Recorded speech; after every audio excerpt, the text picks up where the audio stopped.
Welcome back, Global War in 1939. We are moving on to Japan's eighth turn of the game. So this turn is not going to be as busy as the Germans, but still very critical in what we're doing, especially in the non-combat phase. So for now, our purchases, we have 96 to spend.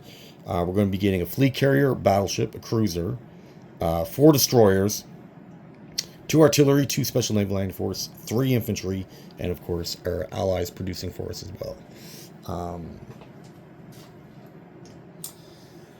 All right, so for our actual declared battles, we have 6 to declare. The first 2 are in China, and they're just walk-ins. So we're going to be taking out this territory here. It's not worth anything, but we still need it, and we're moving over 1 infantry from here. In Yunnan, we'll be walking in there with 1 infantry from Johar. So now that is captured. Fantastic. The other 4 battles are going to be down here. Now, he did take an attack Guam, so we're going to recapture that territory. It is tied into a bonus that we critically need. So we'll be recapturing that, and then the 3 ships here. So this is an attack transport, of course. Transports on their own, taking them out, 100%. And then these 2 torpedo boat. Now, you can't buy them. They're not really the greatest ship, but they are good at absorbing hits in a big battle. But they still defend at a 2 each. They're on their own. Let's take them out. Well, they're easy pickings. Now, for 93, we have 2 zeros from 94 off the carriers. They're going to come in and attack that. 88, we got 2 torpedo bombers. They're coming in to fight that. They'll have a movement of 3 left, and they'll have a movement of 4. For the transport in 108, we're going to move up the entire fleet. That's our main fleet.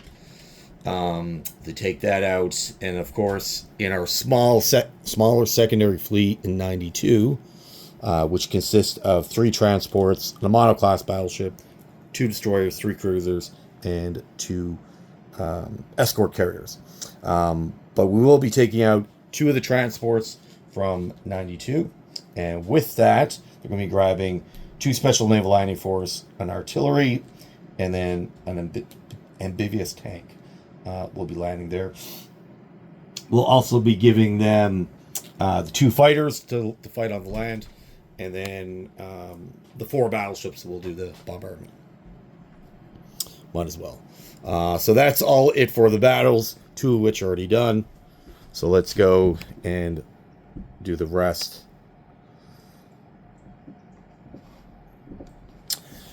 All right, so for 93, we got 2 zeros. So 2 dice at 6. 8, 12. Interesting. He returned with a 7. Excellent. 2 fighters at 6s.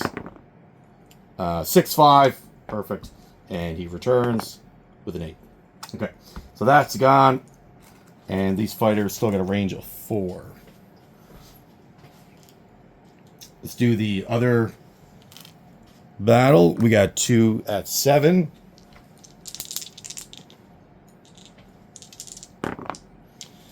Uh, 4, 9. Perfect. And then return fire with a 9. Excellent. All right.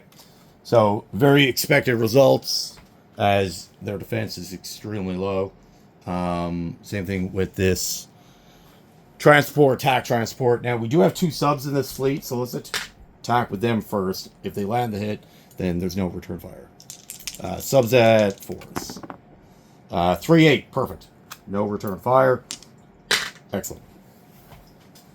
Now, Guam itself. Now, we both have an attack transport, and amphibious transport. But on defense, they give 0 bonuses. So essentially, they operate like a light tank. But on attack, that's when they give out their bonuses. So the tank gets a +1 from himself. Special naval landing force, they give themselves +1. And then the infantry get a +1 from each tank and artillery. And then we got our 4 battleships. They're going to bombard at 6s. 1 fell off, which is a miss. 3, 6, 9. So we got one hit. The fighters at 7s. 6, 8. Perfect. So we got both of our hits. He returns fire. So for the tank, got a 6. Excellent. The Marine, a 3. Okay. So they land a hit. We're going to lose the artillery, and then they're dead. And then we take out Guam. Perfect. That's amazing. And the fighters that win in the Guam battle will return back to the carriers. Now for everything else here. Now, if you can see what's going on up here, a bunch of nonsense, really. You got a small American fleet in 135 with 2 transports and 4 Marines. I'm thinking he's coming down to take out Tokyo. That is quite unfortunate. So obviously we need to put up a defense where we can't allow our capital to be captured. That'd be crazy. So in 92, we have 2 destroyers. So down in 92, we have 2 destroyers. They're going to move up 3 spaces to 134. That's going to hang out in that sea zone. So now they're going to act as a blocker, because I was trying to figure out a way, do we have enough defense power to defend both sea zone 124 and 125? But it's a lot easier to defend one sea zone as opposed to 2. Now, if we set up these 2 as blockers, each ship blocking will block up to 2 of his warships. And in order for the transports to move on to the next sea zone, they need to be accompanied by at least 1 warship. He only has 4.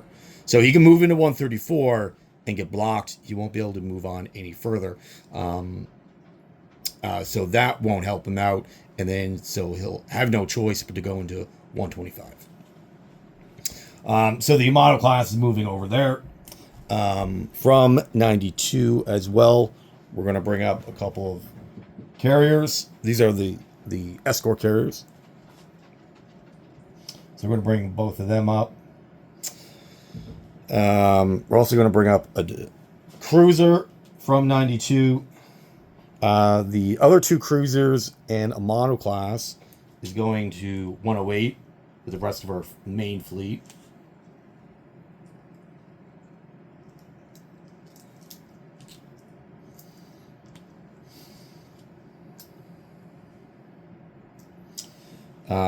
That leaves us with 1 transport left in 92. So we don't need this fleet marker anymore. This 1 transport is going to grab the artillery special naval landing force, come up to 125, and we're going to land them off in Tokyo. The 2 zeros got a movement of 4 left. 1, 2, 3, 4. They're going to land in Tokyo as well. And this fighter from Shanghai is going to go over to Tokyo. The bomber in the Philippines is going to go Shanghai. And these 2 torpedo bombers, they're going to go back to the main fleet. They're going to move them to 3, 1, 2, and land on the carriers in 108. Over here, the 2 infantry in Siam, French Indonesia, are going to move over 1 to Burma. 3 tanks are going to move over 1. And then the fighters in Szechuan are going to come down to Siam. All the way up here. Something's going on with the Russians. We're not really going to trust them. We're going to move. We're going to keep them there. Move 3 guys into Diling. The 2 artillery infantry from Peking is going to move into Seshai. Shangtung here is going to move over 1 guy. And then the 2 in Shanghai are going to move over to Shangtung. That is it for that. And then the 2 air transports are going to move back to Shanghai with the bomber.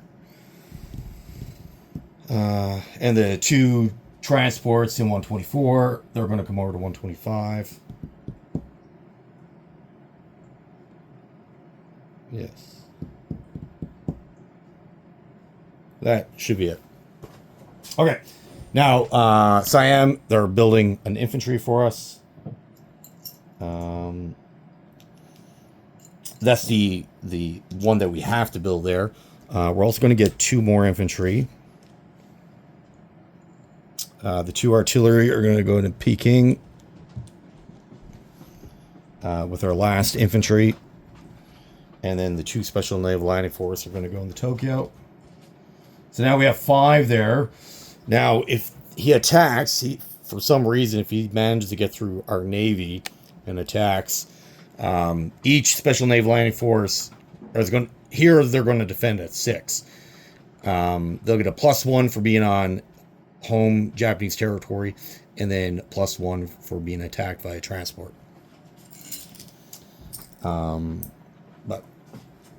And then we got 1, 2, 3, 4 destroyers going into 125, a cruiser, a battleship, and a fleet carrier. So that's all going into 125. All right, so for income, give me a second to figure that out. All right, so for income, we are sitting at 97. 13 of that 97 is bonuses, and the rest are coming from territory. So we have 97 to spend on our next turn, and I think we are set up for success. All right, well, that's it for the Japanese. Thank you for watching. Have yourself a great day.